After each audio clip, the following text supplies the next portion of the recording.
So for a few months, I was staying with my grandmother, who was on death's door she lived like a year or so after I moved out. And she wasn't really aware of me anymore. She was not quite there anymore. And my grandfather, who was struggling to take care of her and just seemed sad. And I remember thinking, man, this life is temporary. Like, this experience that I'm experiencing right now as a 24-year-old man, like, this is not going to last. Like, this is the prime of my youth. And it like hardened my ideas that, like, you got to get going. This is going to happen to you too. It's going to happen to all of us. And you think that you're this static thing, like you stay in this same exact state. It's not true. It's an illusion. All those people that you see that are old people that are walking down the street with their backs hunched over, that you're going to reach that age someday. It's going to happen. And if you don't pay attention and it all goes wrong, you could wind up looking like that guy. You could wind up thinking and behaving like that guy. It is a slow ebbing of the life force of the body it's going to drain you. So, God damn it, get your fun out. Get your life out. Just live. You got to live. It's fucking coming. And you got to remember, because if you don't remember, you're going to sleep in. If you don't remember, you're not going to get anything done. If you don't remember, you're not going to have the same focus and determination that you would have with the understanding this is a temporary experience.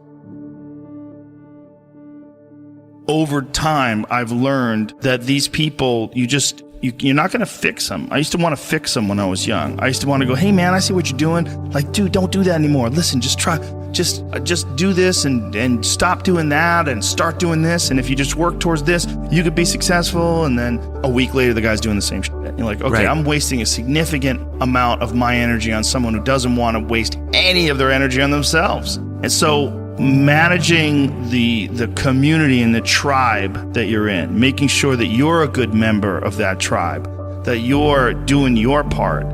When you're around happy, inspirational people that are successful, it makes you feel better and you get inspired. And if you act on that inspiration, your life will be more fulfilled. And it's not just inspirational in terms of financial success, but in terms of doing difficult things, whether it's running 100 miles, it doesn't pay you a god thing other than the wealth of the knowledge that you can push yourself to such an extreme, or anything else, whether it's someone who becomes really good at playing chess or someone who's really good at martial arts or whatever it is. There's a great feeling in these overcoming these difficult things. I think a lot of what happiness is a management issue, and decisions that you're making right now, like you could be in a shit state of mind right now, but you could make some decisions to adjust that, and over the next couple hours, you'll get to a much better place. That most men live lives of quiet desperation. It's one of my favorite quotes ever because it's true. You're just in this world where you just can't wait to just run away.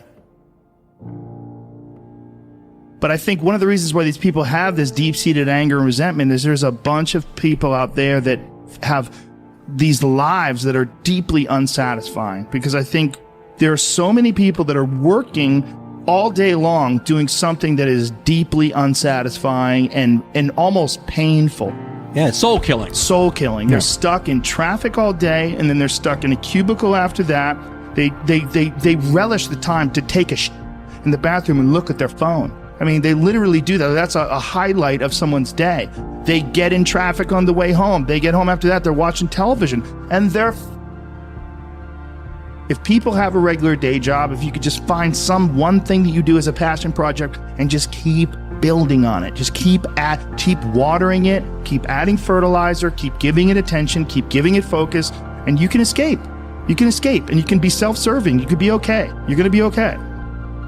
Making furniture feels good. If you make furniture for a living, and you feel a great satisfaction out of that, and you sell that furniture, look, man, if you can do that, you could cut those corners perfectly and sand everything down nice and stain it, and then it's done, and you get the satisfaction, and you sell it to someone, and that pays your bills.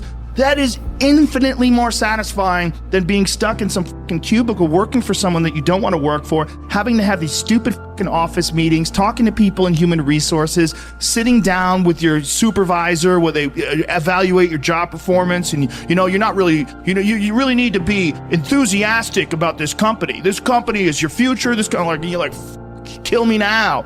You know, there's a lot of people out there that would way rather do something else. And I hope they understand that they can. And people that are trapped in bad situations, one of the problems is you feel like this is your future. You feel like and you can't get out of that. There's no hope. There's no light at the end of the tunnel. There's no rainbow. And if you feel like that, that alone can be incredibly defining and limiting. But if you can look at yourself objectively and say, okay, I kind of am here. I'm in credit card debt. I'm working in a shitty job. I don't like what I'm doing, but I have some ideas. I need to feed those fucking ideas. And I need to feed them and water them, and I need to set aside a certain amount of time every day to just try to make those things happen. You can do that. Everyone has a different personality. They have different interests, different things that they would be really satisfied pursuing. That's not encouraged. What's encouraged is go find a job.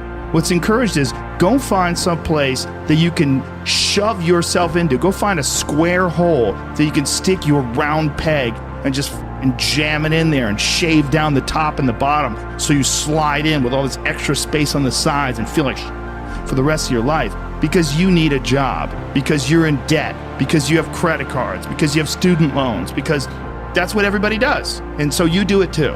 That's what's wrong. You have an apartment you have to pay for. You have a car you leased. You have a wife that you have to feed. You have a child you have to raise. You have your mortgage. You have your this. You have your that. And that's where it all comes from. Well, the opportunity takes place usually when you're young and you don't have any responsibility. That's when you have your options. Well, your options are severely limited the more you gather responsibilities. Like if I had to, as a 51-year-old father of 3, married man, pays taxes, has a house and a mortgage and a business and all that jazz. If I had to quit everything now and struggle the way I struggled as a stand-up comedian, it would never work. But the only way I could be this person now is if I took that chance when I was 21, when I was dead broke and had my cars repossessed and all that stuff. That's the only way you ever get where you want to go. You have to take a path that's dangerous. And most people want to take the safe path. And the safe path leaves you stuck in quiet desperation. Almost every time. It's hell. It's hell. But can people just make that change? I mean, yes, look, you can, I believe they but can. you have to plan it out. The way you can change is you have to put aside enough money to give yourself a window. And then you have to have a plan. And you have to spend all your waking hours outside of whatever job you do planning your escape. And you have to come to the realization very clearly that you f***ed up and you got yourself stuck. So whatever you're doing, you have to do it like your life depends on it. And whether it is you're trying to be an author and if you're gonna try to be an author and you're working 8 hours a day plus commuting plus family responsibilities or whatever else you have, whatever time that you have to attack like you're trying to save the world. You're trying to save your life. You don't want to drown. That 1.5 hours a day that you have to write, God damn, you better be caffeinated and motivated. You got to go. You got to get after it. And you got to have discipline. Most people don't have those things. Most people don't understand what it's like to really go for something. And to know that the consequences of not doing that are horrific. I think here's an important thing too. Failure is important. It is important. I think failure teaches you things that you don't learn from success. I think failure gives you an opportunity for self-examination and also gives you a feeling that is very uncomfortable.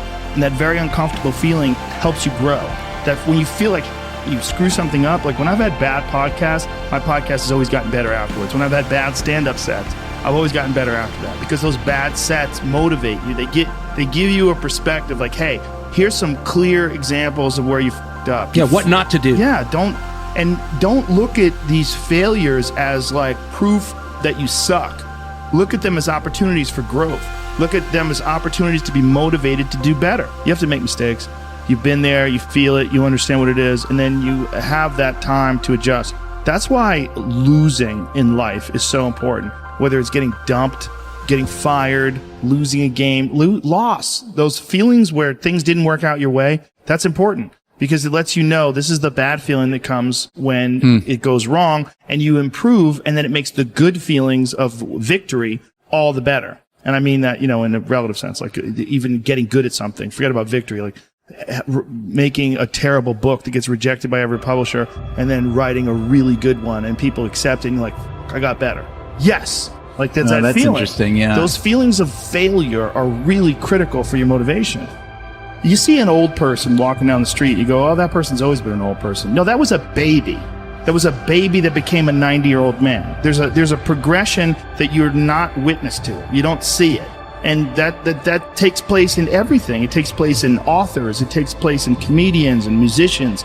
There is a starting point, and then with time and focus, and as long as you reevaluate and reassess and constantly, objectively look at what you're doing and then pursue it with passion and focus, you get better at things.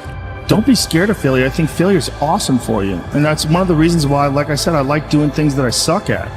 I just feel like people need inspiration and they need guidelines. And if as long as you could just start moving, just get action, like just movement.